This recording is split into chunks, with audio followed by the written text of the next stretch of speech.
Assalamualaikum warahmatullahi wabarakatuh. Sahabat, kawan, dan sedulur-sedulurku sekalian dimanapun Anda berada. Hari-hari ini umat Islam protes. Hari-hari ini umat Islam marah. Wajarkah umat Islam protes? Wajarkah umat Islam marah? Bagaimana tidak marah? Komunisme yang sangat sensitif buat umat Islam serasa dilegalkan dalam rancangan undang-undang haluan ideologi Pancasila. Seperti dilegalkan komunisme itu. Kenapa?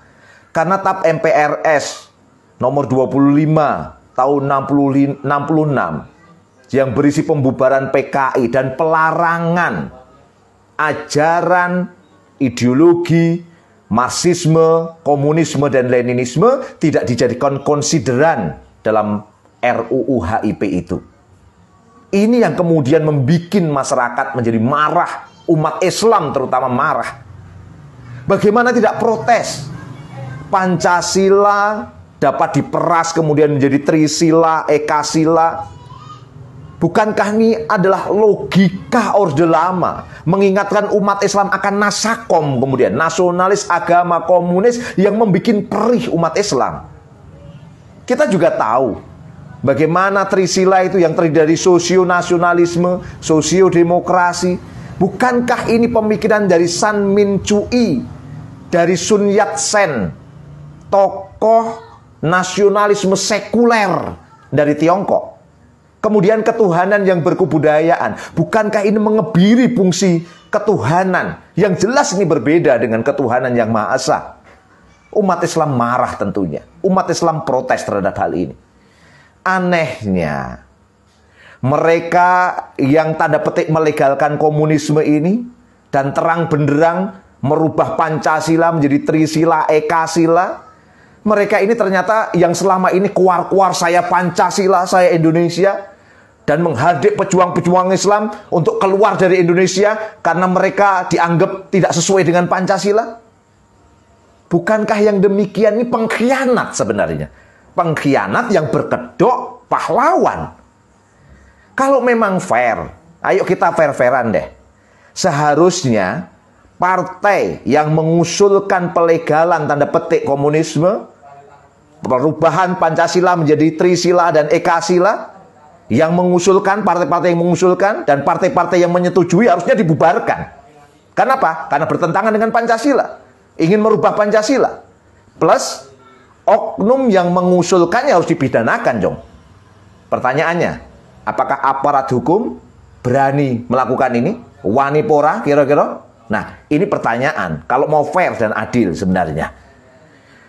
Anehnya kemudian, dalam kondisi kayak begini, tega-teganya Sekjen PDI Perjuangan Hasto Kristianto malah kemudian membuat bargaining sepertinya, membuat tawar-menawar sepertinya, di mana dia memposisikan khilafahisme. Konteksnya sebenarnya dia ingin mengkritik khilafah, bahwa khilafahisme itu sebagai ideologi terlarang, selayaknya komunisme. Gila, luar biasa ini. Bagaimana mungkin khilafah yang ajaran Islam ini disamakan dengan komunisme sebagai ideologi terlarang? Ini jelas pelecehan ajaran Islam. Karena khilafah adalah ajaran Islam. Jelas ini. Ini adalah ajaran Islam yang agung. 4 mazhab menyetujui bahwa khilafah itu harus tegak di muka bumi ini. Alih-alih meminta maaf, malah menambah marah umat Islam dengan melecehkan ajaran Islam. Luar biasa ini. Dan saya mau berikan catatan merah juga di sini. Umat Islam ke depan bisa jadi akan semakin marah.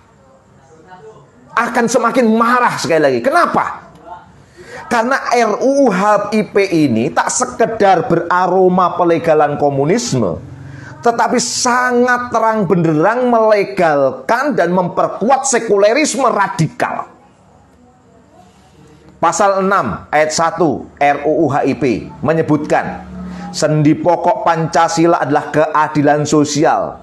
Ini bermakna apa? Keadilan sosial telah dilepaskan dari sila pertama, ketuhanan yang Maha Esa. Artinya ketuhanan yang Maha Esa tidak lagi mendasari meliputi dan menjiwai keadilan sosial. Luar biasa ini. Secara tidak langsung, ini juga merubah makna pasal 29 ayat 1 UUD 45. Negara berdasar atas ketuhanan yang Maha Esa. Bisa jadi diubah menjadi negara berdasar atas keadilan sosial.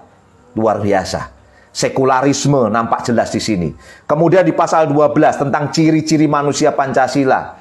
Disebutkan di sana, manusia Pancasila yakni beriman dan bertakwa kepada Tuhan yang Maha Esa sesuai dengan agama dan kepercayaan masing-masing menurut dasar kemanusiaan yang adil dan beradab. Sejak kapan manusia kemudian menafsirkan Tuhan?